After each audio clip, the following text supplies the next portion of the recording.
Hello, আসসালামু আলাইকুম। ভালো আছেন? অনেকদিন পর আপনাদের সাথে দেখাটা রেগুলার হওয়া খুব জরুরি। আপনাদের আমি একটা পোস্ট দিছিলাম একটু আগে, সেটা হলো যে এখানে কিছু বিষয় দেখার জন্য, যে এই বইয়ের অধ্যায়গুলো দেখার জন্য বলছিলাম। যেমন সংবিধান, এটা রাখছি এই জন্য আজকে আমাদের আমাদের যে রুটিনটা ছিল, রুটিনে সংবিধানটা ছিল। আজকে এবং কালকে সংবিধান ক্লাসটা শেষ করার কথা, এবং পরশুদিন হলো সংবিধানের উপরে পরীক্ষা। সো এর মাঝখানে আমরা একটু বেশি সময় দিয়ে ওই রেগুলার রুটিনটা চলবে, এবং আমাদের চতুর্থ এবং পঞ্চম অধ্যায়, এই দুইটা অধ্যায়ের ক্লাস হয় নাই, পরীক্ষাও হয় না, এবং ওই দুইটা অধ্যায় পরীক্ষা আমরা এই গ্যাপের মধ্যে নিয়ে নেব। অর্থাৎ হয়তো লং ক্লাস বা ডাবল ক্লাস, বিকালে ক্লাস অথবা সকালে ক্লাস নিয়ে আমরা নিয়ে নেব। তো আগে আমরা সংবিধান ক্লাসটা শেষ করি, দেন আমরা চতুর্থ এবং পঞ্চম অধ্যায় ক্লাস নেব, এবং এই রুটিন অনুসারে ক্লাস চলবে। গ্যাপে যেটা হবে সেটা একটু খেয়াল রাখবে না। তো আজকে আমাদের সকালে কোনো রুটিন নাই, কিন্তু রুটিন আমরা রাখছি, এই জন্যই যে গতকালকে ক্লাস হয় না, আগের দিনও হয় নাই। দেখিনি আমরা এখানে গ্যাপে আমরা আগের দুটো অধ্যায় যেতে পারি। তো যাই হোক, এখানে বাংলাদেশ বিষয়াবলিতে আসলে অনেক কনটেক্সট চেঞ্জ হয়ে গেছে। আগে যেটা হয়তো প্রিলির প্রিপারেশন সংবিধান দিয়ে রিটেন লেখা যেত, রিটেনের সংবিধান লেকচার দিয়েও প্রিলির প্রশ্নোত্তর করা যেত। এখনও সেরকম একটা কালচার তৈরি হয়েছে। তবে আমরা যেটা দেখলাম, সংবিধান নিয়ে কিন্তু যখন বইটা বের হয় নভেম্বরে, তখন কিন্তু এটা বেশি আলোচনা ছিল না। কনস্টিটিউশনটা যতটুকু আলোচনা ছিল, এবং কী কী সংবিধানের সংশোধনী বাতিল করেছে, কী কী আবার আদালতের রায় হয়েছে, সেগুলো কিন্তু আমরা এখানে প্রিলি বইতে ইনক্লুড করেছি। কিন্তু রিটেনের যে গিয়ে আমরা যখন রিটেনের বইটা লিখছি গত এপ্রিল মাসে, তখন আমরা দেখলাম যে আসলে কনটেক্সটগুলো অনেক চেঞ্জ হয়েছে, এবং আলোচনার টপিক চেঞ্জ হয়েছে। আপনি রিটেনের যদি এখানে টপিকটা দেখেন, যেমন আছে 1972 সালে সংবিধানের ত্রুটিসমূহ। এখানে সংবিধানের ত্রুটিগুলো একবার জেনে যাওয়াটা ভালো, কারণ সবাই চাচ্ছে, যেটা এখনকার যে জেনারেশন, অর্থাৎ এনটি আওয়ামী লীগ জেনারেশন যারা, বা এনটি আওয়ামী লীগ যে পার্টিস বা গোষ্ঠী আছে, তারা সবাই চাচ্ছে যে এখানে 72 সংবিধানে না থাকুক। কারণ এটা বঙ্গবন্ধু তৈরি করছেন, বঙ্গবন্ধুর বা আওয়ামী লীগের গুণকীর্তন করা হয়েছে। 15তম সংশোধনীর মাধ্যমে এখানে বঙ্গবন্ধু 7 মার্চের ভাষণ, বঙ্গবন্ধু 26শে মার্চের স্বাধীনতার ঘোষণা, এবং মুজিবনগর সরকারের স্বাধীনতা ঘোষণাপত্র, এগুলো তফসিল হিসেবে অন্তর্ভুক্ত হয়েছে, এবং প্রস্তাবনায় কিছু জিনিস নিয়ে আসা হয়েছে, এবং সংবিধানের আদৌ পরিবর্তন করা যাবে না এমন কয়েকটি অনুচ্ছেদে অন্তর্ভুক্ত করা হয়েছিল, যেটা সংবিধানের আদালতের রায়ে সেখানে দেখছি আমরা গত 5 আগস্টের পরে সেটাকে বাতিল করতে বলছে। তো সেখানে আসলে সবাই চাচ্ছে যে একটা জুলাই সনদ করবে। আপনারা প্রফেসর ইউনূস, মাননীয় প্রধান উপদেষ্টা, তিনিও কিন্তু আসলে বলছেন যে যে জুলাই সনদ হবে আগে, তারপর নির্বাচন হবে, এবং জুলাই সনদে সকল সংস্কার তুলে আসবে। তার মানে জুলাই সনদ হলে কিন্তু আগের একটা সনদ হয়ে গেলে আগের সংবিধানটা আসলে অনেকটা ক্ষেত্রে ইনভ্যালিড হয়ে যায়, এবং আগের সংবিধানটা কাজে লাগবে না বলেই নতুন কোনো চার্টার বা নতুন কোনো সংশোধনী, নতুন কোনো সংবিধানের একটা ঘোষণাপত্র বা একটা কিছু নিয়ে আসা হয়। যেহেতু জুলাই ঘোষণাপত্র বা জুলাই সনদ নিয়ে আসা যাচ্ছে, এটা আসলে তাদের জন্য এটার জন্য আসলে আগে সংবিধানের ত্রুটিগুলো আসলে লাগবে। এখানে আছে যে 72 সালের সংবিধানের প্রধানমন্ত্রীর একচ্ছত্র ক্ষমতার অধিকার। আমরা দেখছি সংস্কার প্রস্তাবে প্রধানমন্ত্রীর ক্ষমতা হ্রাস এবং রাষ্ট্রপতির ক্ষমতা বৃদ্ধি সংক্রান্ত সংস্কার প্রস্তাব দিতে। আপনার এটা পেপার পত্রিকা দেখছেন, এবং টকশোতে এবং সব জায়গায় রাজনৈতিক আলোচনার মধ্যে এটা অনেক স্প্রেড হয়েছে। সংবিধানের আলোকে অন্তর্বর্তীকালীন সরকার আমাদের সংবিধানের গঠন কাঠামো ছিল না, যে এরকম তৃতীয় কোনো শক্তি হবে বা তৃতীয় কোনো সরকার হবে। এটা হলো একটা এক্সিস্টিং গভর্নমেন্ট, তারাই অন্তর্বর্তীকালীন দায়িত্ব পালন করবেন, তারা রুটিন ওয়ার্কগুলো করবেন, কিন্তু তারা সংবিধানের কোনো যেটা হলে আইন প্রণয়ন বা আইন সংশোধনের মতো কর্মকাণ্ড করবেন না। সংসদ স্থগিত থাকবে, এমন একটা অন্তর্বর্তীকালীন সরকার ছিল আর্টিকেল 118 থেকে 125 পর্যন্ত। এই মাঝখানে নির্বাচনকারী সরকার 123-তে বলা হয়েছিল। কিন্তু এখনকার হয়েছে যে আসলে অন্তর্বর্তীকালীন সরকার, এটা আসলে একটা আমরা দেখেছি যে একটা অধ্যাদেশ জারি করা হয়েছে, যে অধ্যাদেশের মধ্যে অন্তর্বর্তীকালীন সরকারের গঠন কাঠামো বলা হয়েছে। কিন্তু এটা কিন্তু আপনাদের প্রিলি বেসিক বইতে নাই, বা প্রিলি অনেক সাধারণ জ্ঞানের বইতে এটা নাই, কিন্তু এটা এখানে আছে। এই জন্য আমি এটা বলছি যে পড়তে পারলে ভালো। এরপর এখানে আরেকটা জিনিস আছে যে সংবিধানের 5ম ও 13তম সংশোধনীর গুরুত্ব। আমরা দেখেছি 5ম ও 13তম সংশোধনী, যেটা ত্রয়োদশ সংশোধনী করেছিল খালেদা গভর্নমেন্ট 1996-1996-এ। এর উদ্দেশ্য ছিল তত্ত্বাবধায়ক সরকার, যেটাকে 2015 সালে 11 সালে পঞ্চদশ সংশোধনীর মাধ্যমে বাতিল করা হয়। এর আগে হাইকোর্ট থেকে 2010 সালের 2 ফেব্রুয়ারি এটাকে রদ করা হয়েছিল। এরপরেও দেখলাম 5ম সংশোধনী, যেটা জিয়াউর রহমানের 5ম সংশোধনী, যেখানে জিয়াউর রহমান একটা আমূল পরিবর্তন এনেছিলেন এবং তিনি সেকেন্ড রিপাবলিক নামে একটা রিপাবলিক ঘোষণা করেছিলেন। সেখানে এই 5ম সংশোধনী এবং 13তম সংশোধনীর আমরা আগে পড়তাম যেটার ত্রুটি পড়তাম বা সমালোচনা পড়তাম, যেটা এখন পড়তে হচ্ছে এই দুটি সংশোধনীর গুরুত্ব। এবং এটাও খুব ভালোভাবে রিটেনের এই বেসিকগুলো দেওয়া আছে। এই জন্য আমি বলছিলাম সংবিধান সংস্কার কমিশন, যেটা আসলে সংস্কার কমিশনে কে আছেন, ডক্টর প্রফেসর আলী রিয়াজ, এটাই বলা আছে, আর কিছু নাই মানে প্রিলি বেসিকগুলোতে। কিন্তু এখানে সংস্কার কমিশনের কিছু প্রস্তাব আছে যেগুলো এখানে অন্তর্ভুক্ত করা হয়েছে। এরপরে আছে যে বাংলাদেশের গণতান্ত্রিক বাস্তবতায় তত্ত্বাবধায়ক সরকার, এখানে কিছু আলোচনা আছে, কিন্তু তত্ত্বাবধায়ক সরকারের কিছু ক্রাইটেরিয়া আছে যেটা আমাদের জন্য পিডিতে গুরুত্বপূর্ণ। Supreme judicial council very very important, এটা পিডি বেসিকগুলোতেও আছে, রিটেন বেসিকগুলোতে আছে। এবং সুপ্রিম জুডিশিয়াল কাউন্সিল নিয়ে এই গ্রুপই মানে আপনি একটা ক্লাস পাবেন, একটা ক্লাস আমি সুপ্রিম জুডিশিয়াল কাউন্সিলের উপর নিয়েছিলাম আফটার কোর্ট ভার্ডিক্ট, অর্থাৎ কোর্ট রায়ের পরে। সংবিধানের রাষ্ট্রপতির ক্ষমতা নিয়ে এখানে আছে প্রশাসনের স্থানীয় সরকার বিষয়ক সংস্কার কমিশন। প্রশাসন অত জনপ্রশাসন সংস্কার কমিশন আছে, একটা হলো স্থানীয় সরকার সংস্কার কমিশন, যেটা সংবিধানের সাথে খুবই রিলেটেড এবং 8ম অধ্যায়ের সাথে আপনাদের রিলেটেড। এরপরে এখানে আইন ও অধ্যাদেশের মধ্যে পার্থক্য, এটা অধ্যাদেশের পার্থক্য, যদি এটা রিটেনের বিষয়, কিন্তু এখানে পিলিতে প্রশ্ন আসে অধ্যাদেশ কি, অধ্যাদেশ কতদিনের মধ্যে পাস হয়, কতদিনের মধ্যে অনুমোদন হয়, পরবর্তী সংসদের কর্তব্য কি, এটা কখন আইনে পরিণত হয়, আইনে পরিণত না হলে করণীয় কি, সেগুলো কিন্তু এই রিটেনের এখানে আলোচনা আছে। সংবিধানের 70 নং ধারা, আসলে ধারা হয় না, অনুচ্ছেদ হয়। ধারা মানে শাস্তি, আর শাস্তি সংক্রান্ত যেগুলো সেগুলো ধারা হয়, যেমন 420 ধারা, 509 ধারা, 102 ধারা, এগুলো আসলে শাস্তি সংক্রান্ত। আর অনুচ্ছেদের ক্ষেত্রে ধারা হয় না, এটা অনুচ্ছেদ হয়, মানে যেটা সংবিধানে কোনো নির্দেশনা থাকে, যেখানে কোনো পানিশমেন্টের কথা বলা নেই। তো এখানে 70 অনুচ্ছেদে বলা আছে, আপনি বলতে পারেন এখানেও পানিশমেন্ট আছে, যদি কেউ নিজ দলের বিপক্ষে ভোট দেয় তাহলে তার সদস্যপদ বাতিল হয়।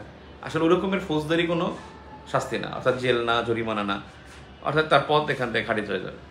তো 70 নং অনুচ্ছেদের প্রয়োজনীয়তা অপ্রয়োজনীয়তা কিন্তু খুব গুরুত্বপূর্ণ, যে এটা আসলে দরকার আছে নাকি না, এটা পরিবর্তন করলে কতটুকু করতে হবে, কি প্রস্তাব। এই প্রস্তাবের আলোকে আসলে প্রিডির কোশ্চেন কিন্তু ঘুরিয়ে করতে পারে। এরপরে আছে ওয়েস্টমিনিস্টারে নাকি আনুপাতিক প্রতিনিধিত্ব। আপনারা দেখছেন যে ওয়েস্টমিনিস্টার হলো যে আমাদের এক্সিস্টিং যে পার্লামেন্ট, এই পার্লামেন্টের মতো। আর প্রতিনিধিত্ব সংসদ যেটা, সেটা পিআর পার্লামেন্ট, যেটা আনুপাতিক হারে হয়। আমি একটু ক্লাসে প্লিজ। আনুপাতিক হারে যেটা হলো পার্সেন্টেজ অনুসারে, অর্থাৎ কে কত % ভোট পেল তার আলোকে কিন্তু এখানে নির্বাচন মানে তাকে মানে আসন প্রদান করা হয়। বাংলাদেশের প্রাদেশিক সরকারের বাস্তবতা, প্রাদেশিক সরকার আসলে একটা প্রস্তাব দেখেছে 4টি প্রদেশ হবে। এর বাস্তবতা কি, এটা আসলে রিটেনে কিছু লজিক দিতে হয়, কিন্তু পিডিতে ওরকমের দরকার নাই। কিন্তু এতটুকু জানতে হয় যে পিডিতে যে প্রাদেশিক সরকার আসলে গঠন কাঠামো কি, প্রাদেশিক সরকার আসলে গুরুত্ব আছে কিনা, প্রাদেশিক সরকার আসলে আমাদের এখানে কখনো আছে কিনা, বা কোন কোন দেশে ছিল, কোন কোন দেশে আছে, এই সম্পর্কে কিছু তথ্য আছে, ওগুলো হয়তো আপনাদের লাগবে। এরা পিডির জন্য একটু কম গুরুত্বপূর্ণ। কিন্তু একটা বিষয় ধর্মনিরপেক্ষতা ও বহুত্ববাদের পার্থক্য। বহুত্ববাদ কনসেপ্টটা আছে, এটা কিন্তু ঘুরিয়ে প্রশ্ন করতে পারে। আমরা দেখেছি অনেক প্রশ্ন আছে যেগুলো যেমন বাস্তববাদ কি, নববাস্তববাদ কি, এরকমের বহুত্ববাদও কিন্তু পরীক্ষা আসতে পারে।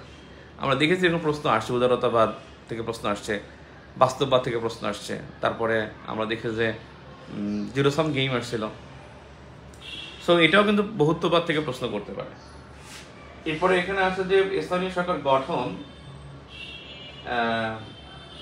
স্থানীয় সরকার গঠন ও কাঠামো, গঠন ও নির্বাচন, সংবিধান বাতিল না সংস্কার, কোনটা জরুরি, রাষ্ট্র সংস্কারের চ্যালেঞ্জ সমূহ কি কি। আরেকটা বিষয় আছে তত্ত্বাবধায়ক সরকার এবং হলো অন্তর্বর্তীকালীন সরকার, যেটা আপনি পাবেন 11 অধ্যায়ে। তত্ত্বাবধায়ক সরকার এবং অন্তর্বর্তীকালীন সরকারের মধ্যে পার্থক্য কি। আমি যেগুলো বললাম আসলে এগুলো কিন্তু বেসিক্যালি এগুলো কিন্তু আপনার রিটেনের তথ্য হলো, এখান থেকে কিন্তু প্রিডিভ কোশ্চেন হতে পারে। এবং এইরকমের অর্গানাইজড আলোচনা কিন্তু অন্য কোনো বইতে নাই, মানে প্রিলি বইতে নাই। এই জন্য আমি বললাম যে আপনারা বাংলাদেশ বিষয়াবলী রিটেন বইটা আপনারা পড়তে পারেন। এখানে 5-6টা অধ্যায় আছে, খুব আপনাদের জন্য গুরুত্বপূর্ণ। যেমন একটা আছে 4র্থ অধ্যায়, একটা আছে 6ষ্ঠ অধ্যায়, একটা আছে আপনার 16 অধ্যায়। এই 3টা তো মাস্ট। আর 10ম একাদশে খুব গুরুত্বপূর্ণ। দ্বাদশ যেটা প্রযুক্তি বিষয়ক মানে স্টার্লিং সম্পর্কিত, এটাও কিন্তু আপনাদের জন্য গুরুত্বপূর্ণ। কিন্তু প্রথম, দ্বিতীয়, তৃতীয় এখানে আপনার তেমন বেশি আলোচনার গুরুত্ব নাই। কিন্তু 4র্থ, 5ম, 6ষ্ঠ তো কিন্তু আপনাদের গুরুত্ব আছে আলোচনা। 5ম, 6ষ্ঠ অর্থাৎ 4র্থ, 5ম, 6ষ্ঠ, 7ম, 8ম, 9ম অধ্যায় কিছু আছে, এবং হলো 10ম একাদশ, দ্বাদশও পড়তে পারেন, আর হলো আপনার ষোড়শ। চতুর্দশ, পঞ্চদশ, ত্রয়োদশ এই 3টা অধ্যায় স্কিপ করলেও করতে পারেন, এটা প্রিলির জন্য অত বেশি গুরুত্বপূর্ণ না। কিন্তু বাকিগুলো কিন্তু আসলে ইম্পর্ট্যান্ট। 4র্থ, 5ম, 6ষ্ঠ, 7ম, 8ম, 9ম, 10ম একাদশ, আর দ্বাদশ, একাদশ, দ্বাদশ, আর হলো ষোড়শ। 4র্থ থেকে দ্বাদশ, আর হলো ষোড়শ। এগুলো বিষয়। আরেকটা বিষয়, 14দশ অধ্যায় আছে, একটা 14দশ অধ্যায় যেটা হলো নিউজটেক সম্মেলন আছে, তারপরে ডিএড সম্মেলন আছে। এখানে কিছু ইনফরমেশন আপনাদের পিডিতে আসতেও পারে। আবার এটা আমাদের রিটেনের জন্য কিন্তু গুরুত্বপূর্ণ। 14দশও পড়তে পারে। 14দশে এখানে মানে বিশ্বায়নে বাংলাদেশ এরকম একটা অধ্যায়, এটা কিন্তু ভালো, খারাপ না। তো বেসিক্যালি এটা পড়লে আপনার জন্য রিটেনও ভালো হবে এবং পিডিতেও কিছুটা কাজে লাগবে। আমি বলছি যে মুখস্থ না, মানে 1-2 বার রিডিং দেয়া, এরপর তো আমি আপনাদেরকে মানে আলোচনার মধ্যে এটা দেখাবোই যে এটা আসলে গুরুত্ব কতটুকু আছে বা কতটুকু নাই।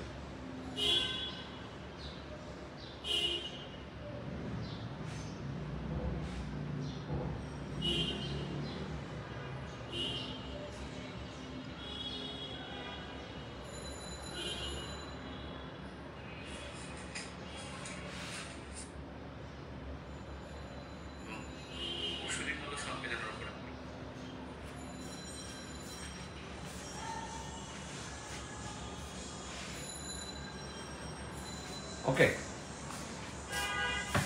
আমি একটা জিনিস দেখি যে আমি আপনাদেরকে হোমওয়ার্ক দিলাম, এটা এক্সাম্পল যে রিটেন বেসিক ভিউ অংশ থেকে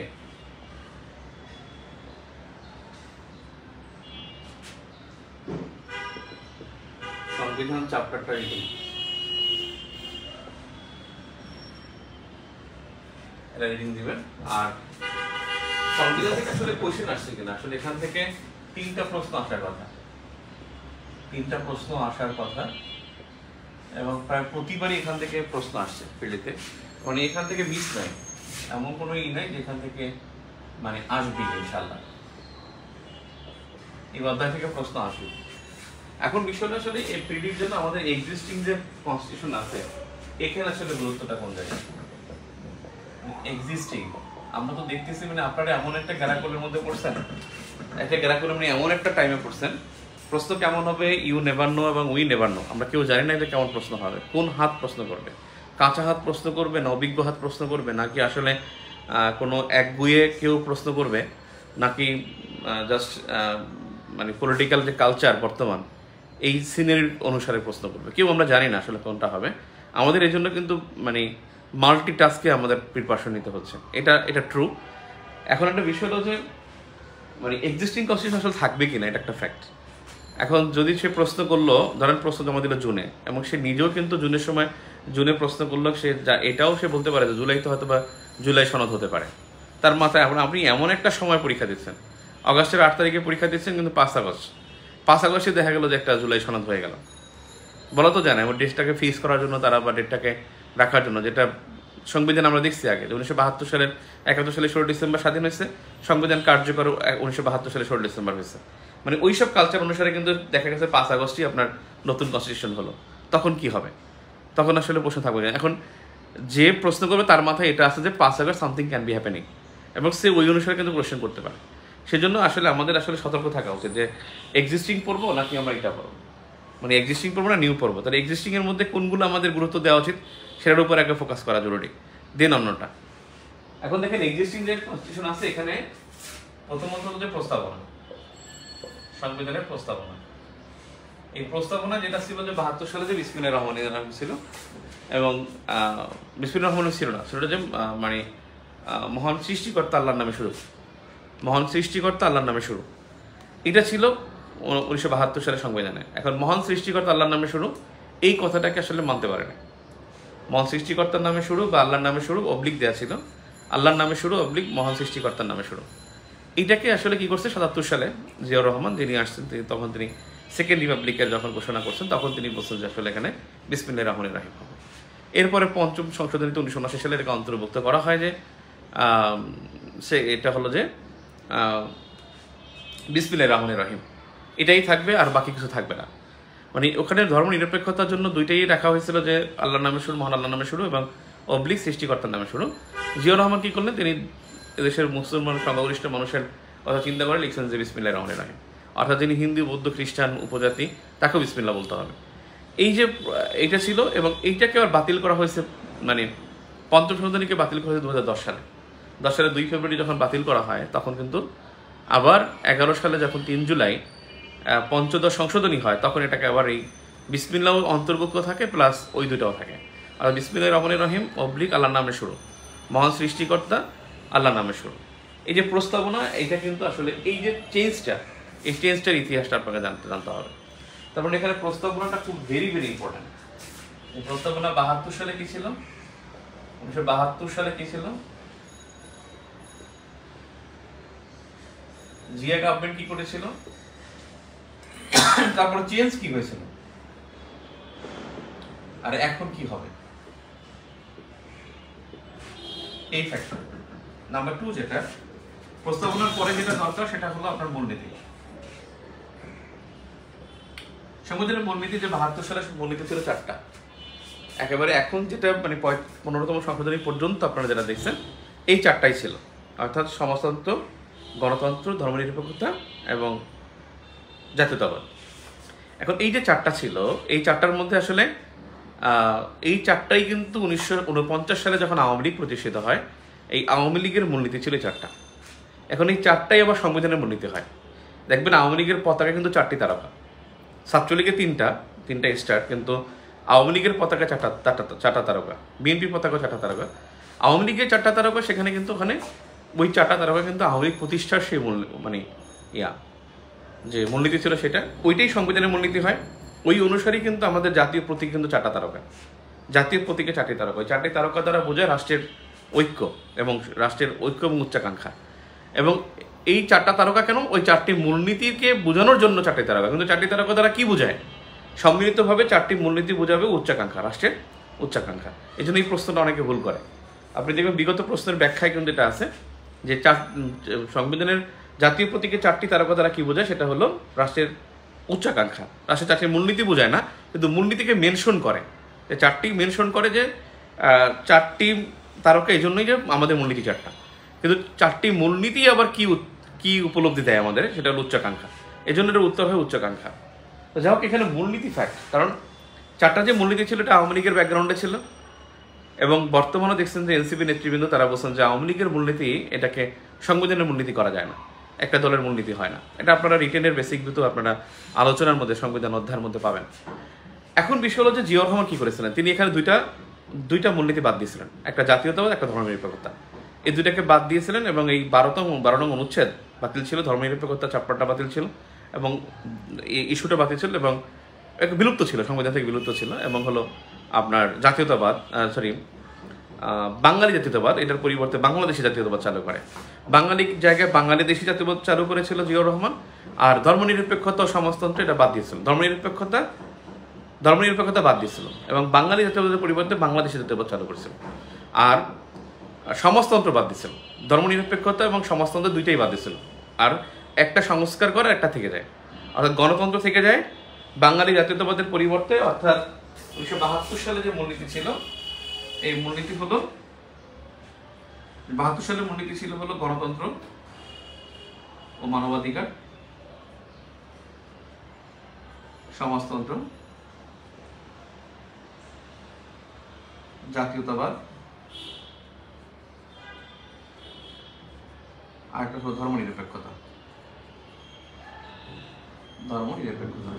এখানে জিয়াউর রহমান যেটা করেছিলেন, তিনি এটাকে রেখেছিলেন, সমাজতন্ত্র বাতিল করেছিলেন,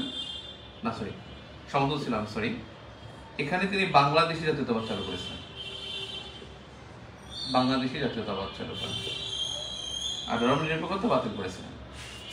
আর এটা বাতিলই বলা যায়, বাঙালি জাতীয়তাবাদ আর কি, বাঙালি জাতীয়তাবাদ এটাকে বাতিল করে, তিনি বাংলাদেশি জাতীয়তাবাদ চালু করেছেন। এটা জিয়াউর রহমান করেছিলেন। আবার 15তম সংশোধনীতে এই চারটা ফিরে আসে, 72 সাল ফিরে আসে। 15তম সংশোধনী থেকে প্রশ্ন দেখতেন অনেকবার আসছে, কিন্তু এখন কিন্তু 15তম সংশোধনী থেকে প্রশ্ন হয় না, হবেও না, এখন হবে না। কিন্তু ব্যাপারটা হলো যে সংস্কার কমিশন কি বলছে, যে সংবিধান রিফর্মস কমিটি, কনস্টিটিউশন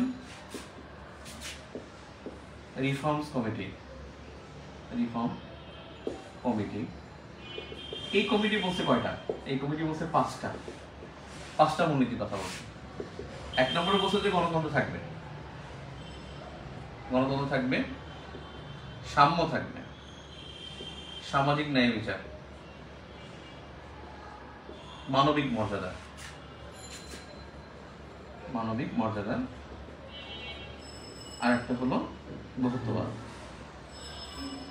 এর প্রস্তাব, এবং এই তিনটা হলো মুজিবনগর সরকারের ঘোষণাপত্রের উৎস, ঘোষণাপত্র এটা ছিল উৎস।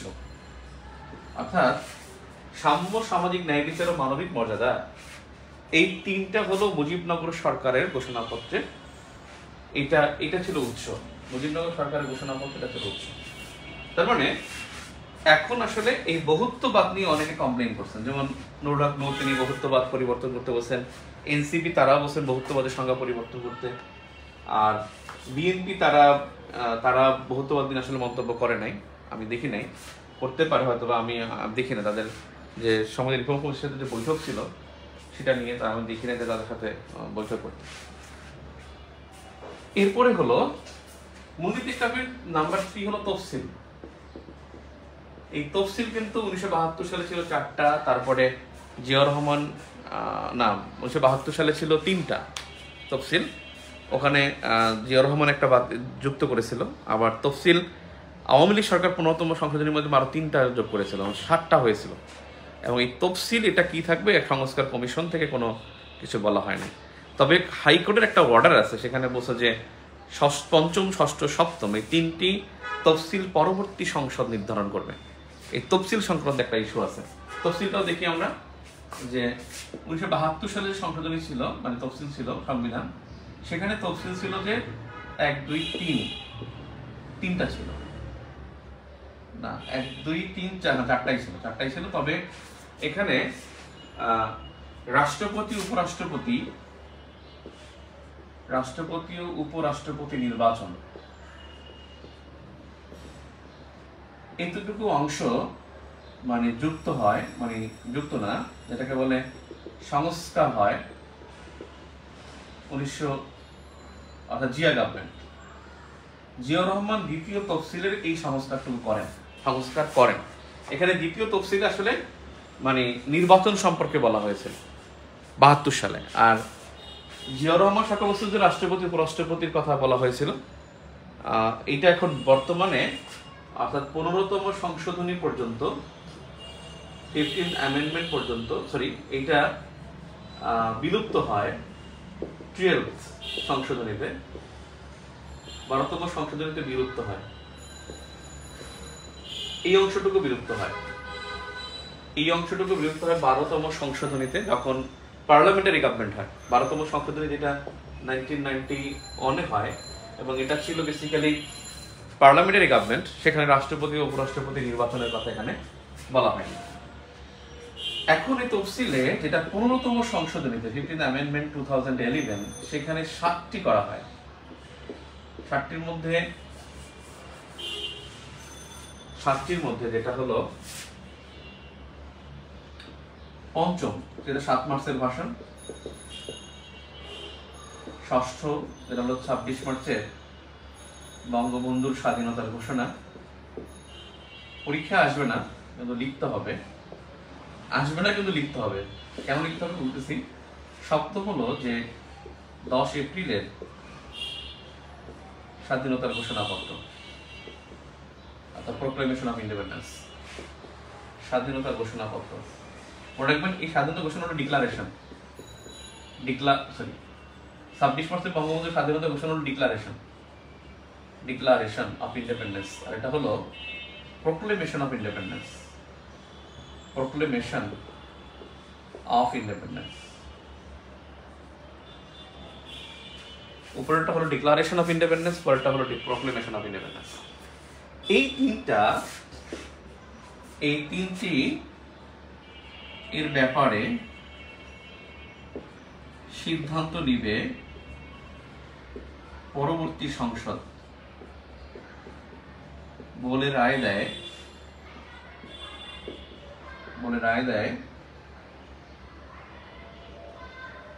Supreme court.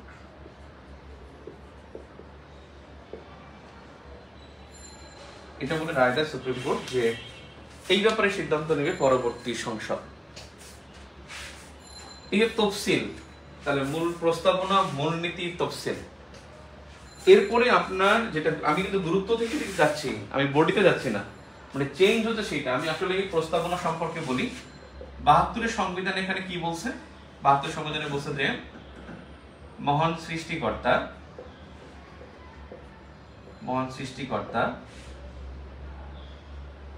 সৃষ্টিকর্তার নামে অবলিক আল্লাহর নামে শুরু,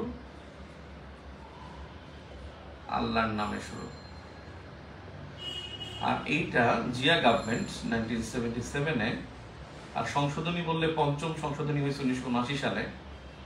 মানে এখন যা করতেছে, দেখবেন এখন যা করতেছে, বর্তমান যে গভর্নমেন্ট যা করতেছে, এগুলো সব পরবর্তী সংসদে কিন্তু আপনার যদি এক্সিস্টিং কনস্টিটিউশন থাকে তাহলে দেখবেন একটা অষ্টাদশ সংশোধনী হবে। এই অষ্টাদশ সংশোধনীর মধ্যে সবগুলো অন্তর্ভুক্ত হবে। এরকম জিয়াউর রহমান যা করছিলেন সেগুলোই কিন্তু 79 সালে তারই একটা সংসদ সেটা অনুমোদন দিয়েছে। কথা বুঝতে পারছেন? এখন দেখেন, যদি এই গভর্নমেন্ট যদি পরবর্তী নির্বাচন করে, নির্বাচন করার পর যদি পরবর্তী গভর্নমেন্ট আসে, সে যদি এই গভর্নমেন্টের সব কিছুকে অবৈধ ঘোষণা করে পার্লামেন্ট, তাহলে কিন্তু আপনার এরা সবাই রাষ্ট্রদ্রোহ মামলা সামিল হয়ে যাবে। পরবর্তী সংসদ যদি মনে করে যে যা করেছেন Yunus government that's not valid এবং এটা সংবিধান বিরোধী, তারা রাষ্ট্রদ্রোহ মামলা কিন্তু আসামি হয়ে যাবে। এখন তাদেরকে যদি ইনভ্যালিড বলে, আর একটা কোশ্চেন কিন্তু একটা বিগ কোশ্চেন আছে, সংসদ যদি তাদেরকে ইনভ্যালিড বলে তাহলে ওই নির্বাচনও তো ইনভ্যালিড, তখন সংসদ নিজেও ইনভ্যালিড হয়ে যায়। এই জন্য তাদের মধ্যে কি থাকতে হয়, মানে যেটা একটা মানে যেটা হলো বাইলেটারাল একটা ম্যানেজমেন্ট থাকতে হয়, মানে যেটাকে বলে সমঝোতা, একটা মেমোরেন্ডাম থাকতে হয় যে হ্যাঁ আমি ক্ষমতা গেলে তোমাকে আমি এই বিষয়গুলো, এবং এটা হয় ট্রু। এবং আমরা দেখছি 2007-08 গভর্নমেন্টে যেটা হয়েছে ওটাই কিন্তু আবার 9 সালে পার্লামেন্ট সেগুলো কিন্তু অনুমোদন দিয়েছে। সেগুলো কিন্তু অনুমোদন 9 সালের পার্লামেন্টে, যেটা সংসদে গিয়ে তারা কিন্তু অনুমোদন দিয়েছে। এখন কথা হলো যে সংবিধানে তো তার হাত দেয় না, এই একটা সমস্যা। আর তারা যদি সংবিধানে হাত দেয় তাহলে একটা বিপদ আছে। পরবর্তী সংসদ যদি অবৈধ ঘোষণা করে, এই সংবিধানে তার হাত দেয়, তাহলে পরবর্তী সংসদ কিন্তু সংবিধান, যেমন জিয়াউর রহমান সংবিধানে হাত দিয়েছিলেন, তিনি বাঙালি জাতীয়তাবাদের পরিবর্তে বাংলাদেশ জাতীয়তাবাদ চালু করেছেন। তিনি ধর্মনিরপেক্ষতাকে পুরোপুরি বাদ দিয়ে দিয়েছেন, তিনি বিসমিল্লাহ চালু করছেন, তিনি গণভোট, সংবিধানে গণভোট আনছেন, তিনি রাষ্ট্রপতি উপরাষ্ট্রপতি নির্বাচনের ব্যাপারে আনছেন, অনেকগুলো চেঞ্জ। এবং শেখ মনে হয় খুব সম্ভবত 87 মনে হয় চেঞ্জ আনছেন, বা 81 বা 87 চেঞ্জেস আনছেন কনস্টিটিউশনে। সে পরবর্তী সংসদ 79 সালে সে নিজেই সংসদের প্রধান হন এবং সেই সংসদে তিনি প্রেসিডেন্ট হন। তিনি কিন্তু আবার ওখানে কি করছেন, নিজে অনুমোদন দিচ্ছেন, যে কারণে ওটা কিন্তু সংশোধনী হয়ে গেছে। এখন ফখরুদ্দিন গভর্নমেন্ট তো সংবিধানে হাত দেন না, এবং তিনি কিছু আইন করছেন, তথ্য কমিশন করছেন, মানবাধিকার কমিশন করছেন, ট্রুথ কমিশন করছেন, রেগুলেটরি রিফর্মস কমিশন করছেন, পার্বত্য চট্টগ্রাম এখানে জজ আদালত করছেন, 3টি প্রতিষ্ঠানকে স্বাধীন করছেন, নির্বাচন কমিশন, তারপরে বিচার বিভাগ স্বাধীন, দুদক স্বাধীন, এই যে বিভিন্ন এগুলো পাশ করেছেন। বিডিডিবি ভাঙা তিনি বিটিসিএল বানিয়েছেন, বিএসসিসিএল বানিয়েছেন, ডেসা নামে একটা প্রতিষ্ঠান ছিল, ডেসা ভাঙা তিনি ডিপিডিসি এবং ডেস্কো করেছেন। অনেক চেঞ্জ করছেন এই ফখরুদ্দিন গভর্নমেন্ট, আনবিলিভেবল। বাংলাদেশকে একটা ট্র্যাকে চলে দাঁড়া করাই গেছেন হলো ফখরুদ্দিন গভর্নমেন্ট। কিন্তু এত কথা বলেন নাই, এত মিটিং সিটিং করেন নাই, এত ঐক্যমত্য চান না, এত কমিশন করেন নাই, নিজের মতো যা বলছেন অর্ডার করছেন যে এইটা হবে এটা হবে, তিনি এরকম করে চলে গেছেন। এবং মানে তার জন্য আমরা দোয়া করি মন ভরে, আমি দোয়া করি, আমি সবসময় তার জন্য দোয়া করি যে ফখরুদ্দিন গভর্নমেন্ট তিনি বাংলাদেশের ট্র্যাকে রেখে গেছেন। একটা ভঙ্গুর অবস্থা ছিল 2007 সালের আগে, সেখান থেকে তিনি বাংলাদেশে একটা মজবুত জায়গায় তিনি দিয়ে গেছেন। এবং আসলেই বাংলাদেশ কিন্তু তারপর থেকে বুম করেছে, ইকোনমিক বলেন বা আমাদের বৈদেশিক আয় আমরা সারা বছর পড়তাম, আমরা যখন পরীক্ষা দিতাম 5 সালে তখন বৈদেশিক ঋণ আমাদের আয়ের প্রধান উৎস বৈদেশিক ঋণ, এখন আমরা বলি রাজস্ব, ভ্যাট, এটা বলতে পারি, তখন আমরা এটা বলতে পারতাম না। এই জায়গাটা তিনি ক্রিয়েট করে গেছেন। যা হোক, মানে ক্রিয়েট করে গেছেন এবং এটাকে ডেভেলপমেন্ট করা বা ধ্বংস করা এটা ইতিহাস বলবে যে পরবর্তী গভর্নমেন্ট কী করছেন। কিন্তু এখনকার যারা আছেন বেশি কথা বলেন, কাজ করেন কম, আমার মনে হচ্ছে। মানে কথা এত বেশি বলেন কিন্তু কাজ করেন কম।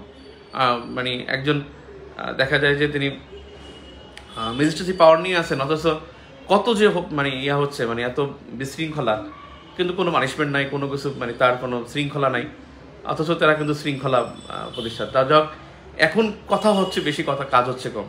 তো যাক, আমি যেটা বলতে চাচ্ছিলাম সেটাই হলো এটা, যে যদি সংবিধানে হাত দেন তাহলে পরবর্তী সংসদ কিন্তু সংশোধনী করে এটাকে করবেন, রেটিফাইড করবেন। আর যে কাজগুলো আছে সেগুলো সংবিধানে করবেন, তা ওখানে বৈধতা প্রদান করবেন। আর যদি বৈধতা প্রদান না করেন তাহলে কিন্তু এরা রাষ্ট্রদ্রোহ মামলা বা তারা অপরাধী হিসেবে শনাক্ত হবেন। এরপরে আছে যে এইটাকে জিয়াউর গভর্নমেন্ট ৭৭ সালে করছেন, আর পঞ্চম সংশোধনীতে ৭৯ সালে যুক্ত হয়েছে, বিসমিল্লাহ চালু করছেন, বিসমিল্লাহ চালু। এবং এই পঞ্চম সংশোধনী বাতিল হয়েছিল 2010 সালের 2 ফেব্রুয়ারি, না সরি, বাতিল হয়েছিল 2005 সালের 29 আগস্ট। 2005 সালের 29 আগস্ট, 2 ফেব্রুয়ারি তো হলো তত্ত্বাবধায়ক সরকার। বাতিল 2005 সালের 29 আগস্ট, 29 আগস্ট। এবং একাদশ সংশোধনীতে, 2011 সালে পঞ্চদশ সংশোধনীতে, 15 সংশোধনী, এই 72 সংশোধনী যুক্ত হয়। এটা যুক্ত প্লাস হলো বিসমিল্লাহ থাকে, অর্থাৎ বিসমিল্লাহ থাকে, ওটা যুক্ত হয়, দুইটাই হয়, বিসমিল্লাহ এবং যুক্ত দুইটাই হয়। বর্তমান যে সংস্কার কমিশন, তারা কিন্তু সংবিধানের এই প্রস্তাবনা নিয়ে কোনো কথা বলে নাই। সংবিধানের প্রস্তাবনা নিয়ে তাদের কোনো কথা বলা হয়নি, তারা এখন পর্যন্ত বলেনি।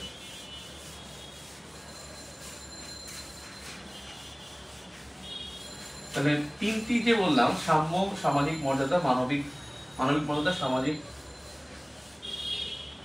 ন্যায় বিচার, মানবিক মর্যাদা, তিনটা কিন্তু মুজিবনগর সরকারের ঘোষণাপত্রের উৎস ছিল, এবং ওইগুলোকে অন্তর্ভুক্ত করতে চেয়েছে যাতে আওয়ামী লীগের যে 4টি মূলনীতি সেটা যেন এখানে অন্তর্ভুক্ত না হয়। এক্সিস্টিং এর মধ্যে আমরা দেখলাম এখানে 1 নম্বরে প্রস্তাবনা, 2 নম্বরে তফসিল, 3 নম্বরে মূলনীতি, 3 নম্বরে তফসিল। এছাড়া আসলে কি আছে এক্সিস্টিং যে পড়া, এক্সিস্টিং এখানে আসলে ইম্পর্টেন্স কি, এই এক্সিস্টিং কনস্টিটিউশনে এখানে মানে গুরুত্বটা কি? দেখেন, আমাদের সংবিধানের এখানে সবচেয়ে বেশি যেটা গুরুত্বপূর্ণ, নাম্বার 4, সেটা হলো যে পঞ্চদশ সংশোধনীর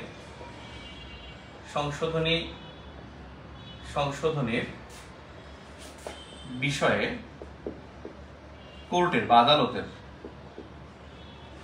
আদালতের সর্বশেষ রায়, এই রায়ে কি আছে, এটা ভেরি ভেরি ইম্পর্টেন্ট। যে 4 নম্বরে পঞ্চদশ সংশোধনীর রায় কি বলা আছে। নাম্বার 5 যেটা, নাম্বার 5 হলো ত্রয়োদশ সংশোধনীর বিষয়ে আদালতের সর্বশেষ রায়। ত্রয়োদশ সংশোধনী কিন্তু অবৈধ আদেশ বাতিল করেছে, অর্থাৎ 2010 সালের অবৈধ আদেশ বাতিল হয় 2024 সালে। অর্থাৎ ত্রয়োদশ সংশোধনী অবৈধ করছে, ওই রায় বাতিল করছে। নাম্বার 6, পঞ্চম সংশোধনীর গুরুত্ব, এবং এখানে পঞ্চম সংশোধনীতে কি কি পরিবর্তন হয়েছিল সেটা এখন বেশি ইম্পর্টেন্ট হয়ে গেছে। নাম্বার 7 হলো এই ত্রয়োদশ সংশোধনী মানে তত্ত্বাবধায়ক সরকার, অর্থাৎ তত্ত্বাবধায়ক সরকারই এখানে অন্তর্ভুক্ত হবে। এরপরে হলো, এখন যেহেতু সামনে নির্বাচন হবে, এবং আপনারা জানেন বিপিএসসি তে আপনারা পরীক্ষা দিচ্ছেন, এই দুটি প্রতিষ্ঠান থেকে আমার কেন জানি মনে হচ্ছে প্রশ্ন হবে। দুটি প্রতিষ্ঠানের প্রশ্ন হবে, একটা নির্বাচন কমিশন সংক্রান্ত বিষয়, আর একটা হলো পাবলিক সার্ভিস কমিশন। আপনারা দেখছেন যে ক্ষোভ, বিপিএসসির যে ক্ষোভ, সেটা কিন্তু মানব জমিনে আসছে। তাদের দেখেন যে আমাদেরকে একটা প্রেশার দেওয়া হচ্ছে,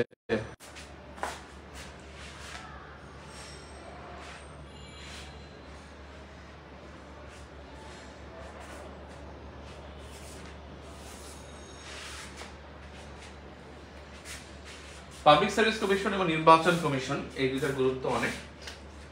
নাম্বার 9 আর্টিকেল 70। নাম্বার 10 হ্যালো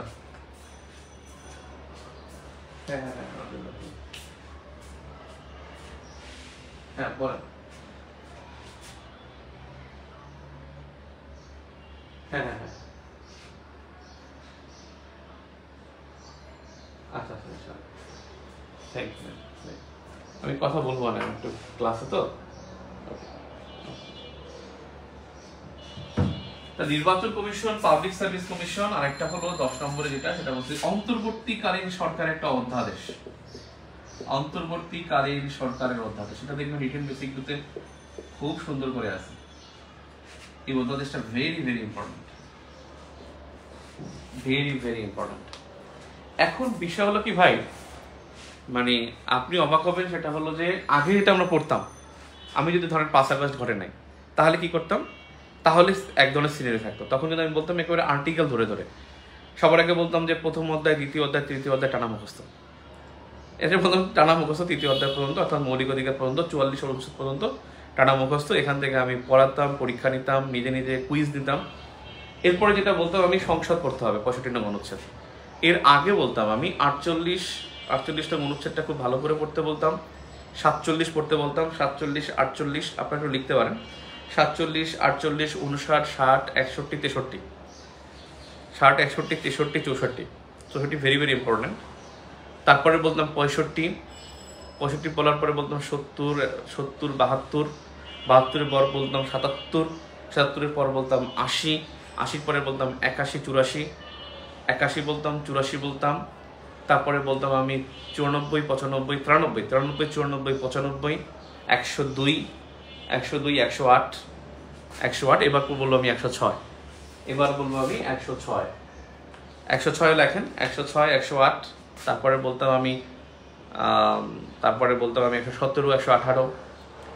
তারপরে বলতাম আমি 123, 125, 126, 127, 128, 127 বলতাম, 28 বলতাম না, 131, 33, 131, 133, 137, 137, 138, 141, 142।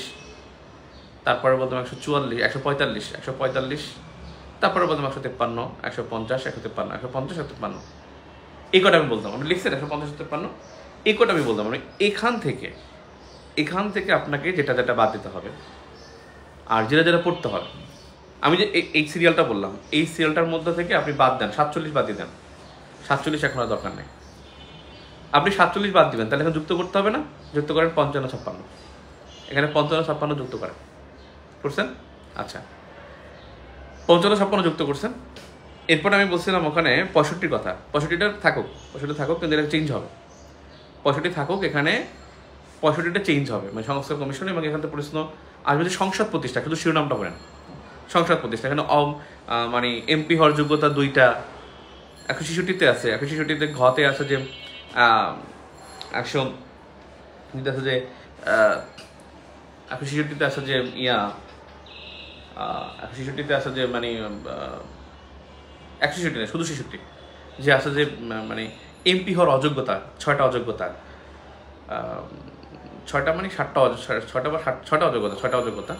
সযোগ্যতা এখন লাগবে না, কারণ এখন ওটার নিয়ে আলোচনা চলতেছে।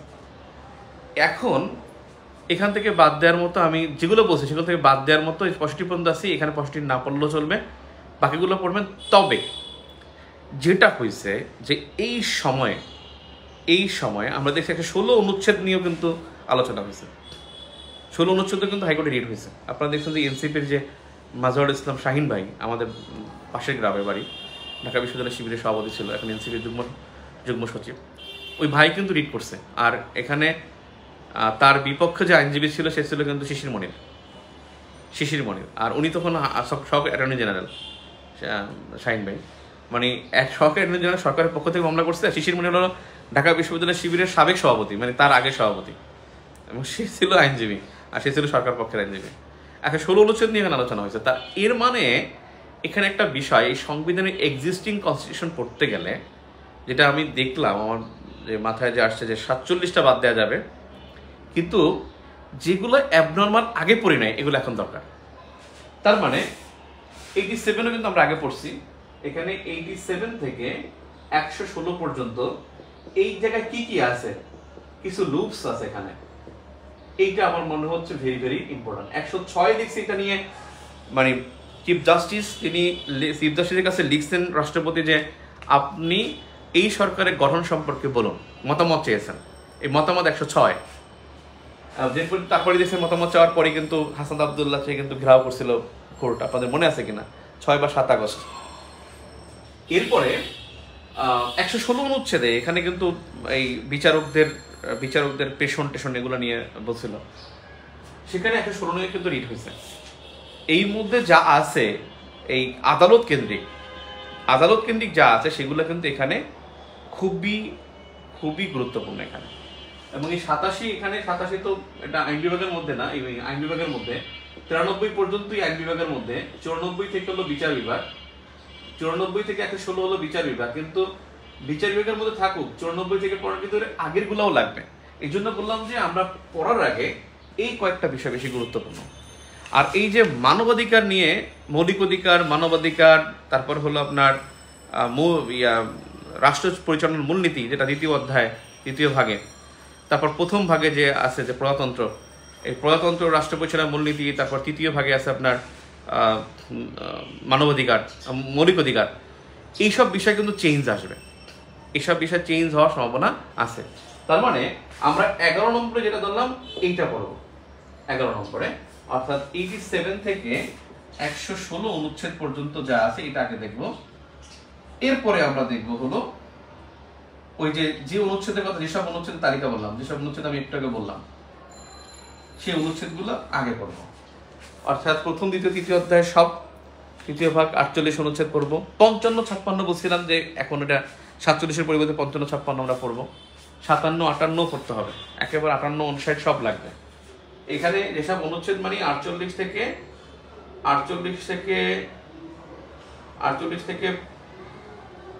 65 সবই লাগবে এখানে। এখন যদিও রাষ্ট্রপতির বিষয়ে কিছু কথাবার্তা আছে, 49, 50, 51, 52, 49, 50, 51, 52 এগুলো লাগবে না, বাকিগুলো লাগবে। কারণ 57, 56 যেহেতু তত্ত্বাবধায়ক সরকার চালু হয়ে ব্যাক করছে, সেখানে 55, 56, 57, 58 এগুলো কিন্তু লাগবে। তবে এগুলা কিন্তু এক্সিস্টিং কনস্টিটিউশন পড়লে হবে না, এখানে কিন্তু আবার কি আছে, হাইকোর্টে যে রায় আছে রায়ের আলোকে পড়তে হবে, ঠিক আছে। একদম তত্ত্বাবধায়ক সরকার, অন্তর্বর্তীকালীন সরকার খুব ভালোভাবে হাইকোর্টের রায় এটা কিন্তু অ্যাড্রেস করতে হবে, কথা বুঝতে পারছি, ওটা আমি অ্যাড্রেস করে দিচ্ছি। এরপরে যেটা হলো যে সংশোধনী, এই সংশোধনীতে আপনি এটা শিওর থাকেন 1ম, 2য়, 3য় এই 3টার কোনো দরকার নেই। 4র্থ সংশোধনী যেটা, প্রথম সংশোধনী হচ্ছে যুদ্ধাপরাধের বিষয়, এটা পরীক্ষার জীবন আসবে না। যুদ্ধাপরাধের বিচার কত অনুচ্ছেদে কত সংশোধনীতে জিন্দিগি দিতে আসবে না। তার মানে 4র্থ সংশোধনী সমালোচনা, এই 4র্থ সংশোধনীর সমালোচনাটা ভেরি ভেরি ইম্পর্টেন্ট। 4র্থ সংশোধনীর সমালোচনাটা গুরুত্বপূর্ণ। 1ম, 2য়, 3য় দরকার নেই, 5ম দরকার আছে, 6ষ্ঠ, 7ম এই 2টার দরকার নেই, 8ম দরকার আছে, 9ম তো হলো যে পরপর 2বার রাষ্ট্রপতি, এটা 9ম দরকার নেই, 10ম এখানে গুরুত্বপূর্ণ, 11 লাগবে, 11 লাগবে না, 11 হইতে ওই শাহাবুদ্দিন আহমেদের যে মন্ত্রিসভা আছে না, ওইটাকে অনুমোদন দিছে, 11 লাগবে, এই জন্য লাগবে। 12 লাগবে, 13 লাগবে। 4র্থ সংশোধনীর জন্য কি ব্যবস্থা, আচ্ছা এটার সমালোচনা, 4র্দশের সমালোচনা, অর্থাৎ এইটাও কিন্তু গুরুত্বপূর্ণ, এটার মধ্যে লেখা হয় নাই সংশোধনীর মধ্যে, 6 এ লেখেন, সেটা হলো 4র্দশ সংশোধনী বাতিলের অবৈধ, 4র্দশ সংশোধনী অবৈধ বহাল রাখা হয়, বহাল রাখার আদেশ আদালতের। এই 4র্দশ সংশোধনী এটা সমালোচনা লাগবে। এবং 14 সংশোধনী যে বাতিল, সমালোচনা ও বাতিল সংক্রান্ত তথ্য, আল্লাহ ব্যাপক আলোচনা আছে তো সংক্রান্ত তথ্য। 15 সংশোধনী এটার তো বাতিল, এবং ওই যে বললাম ওইটা, ওই যে প্রথমটাই 15 বিষয়ে আদালতের সর্বশেষ রায়। 16 সংশোধনী, আই এম সরি ভাই, 14 না, 16 সংশোধনী, আল্লাহ আল্লাহ, 16 সংশোধনী, 16 সংশোধনী, এটা আবার 14 না, 16। 14 সংশোধনী আসলে তেমন গুরুত্ব নাই এখানে, শুধুমাত্র বিচারপতির অবসরের বয়স 2 বছর বৃদ্ধি, 2 বছর বৃদ্ধি অবসরের বয়স, এটা যেটা পরীক্ষা আসার সম্ভাবনা খুবই কম। 16 হলো সমালোচনা বাতিল সংক্রান্ত তথ্য, 15তম হলো বাতিল, আর 17 সংশোধনী এটা লাগবে, কারণ এটা হচ্ছে নারী আসন 50টি করা। কিন্তু আপনি এতটুকু শিওর থাকেন 15, 16, 17 তিনটা করছে কিন্তু আপনার আওয়ামী লীগ গভর্নমেন্ট, এই জন্য এগুলোর গুরুত্বপূর্ণ থাকলে পরীক্ষায় আসবে না। যেমন 17তম গুরুত্বপূর্ণ থাকলে এখানে পরীক্ষায় আসবে না। আরেকটা জিনিস হলো নারী আসন 50টি করা, এবং নারী আসন যে 50টি করছে 15তম সংশোধনী, নারী আসনে 25 বছর বয়স বৃদ্ধি করছে 17তম, এটার গুরুত্ব নাই, কারণ নারী আসন এটা 100 করার প্রস্তাব করা হয়েছে, 100 এবং সরাসরি নির্বাচনের মাধ্যমে করার কথা বলা হয়েছে। ঠিক আছে, তো আমার পুরো আউটলাইন পাইলেন। আমি আশা করব আপনারা সন্ধ্যার রাতের ক্লাসে, রাত 9টায় যে ক্লাস হবে সেখানে আপনারা এগুলো একটু স্টাডি করে এসে ক্লাসে বসবেন, নয়তো ক্লাস মাথার উপর দিয়ে চলে যাবে। কথা বুঝতে পারছি? রাত 9টায় যে ক্লাস হবে সেখানে আমরা পুরোটা টু দ্য পয়েন্ট ইনশাআল্লাহ আমরা আলোচনা করব। সেখানে আপনারা ক্লাসে মানে ইয়া করবেন, মানে রিডিং দিয়ে তারপরে পড়তে বসবেন। ঠিক আছে, তাহলে আজকে পর্যন্তই থাকুক, এখন পর্যন্ত। আল্লাহ হাফেজ।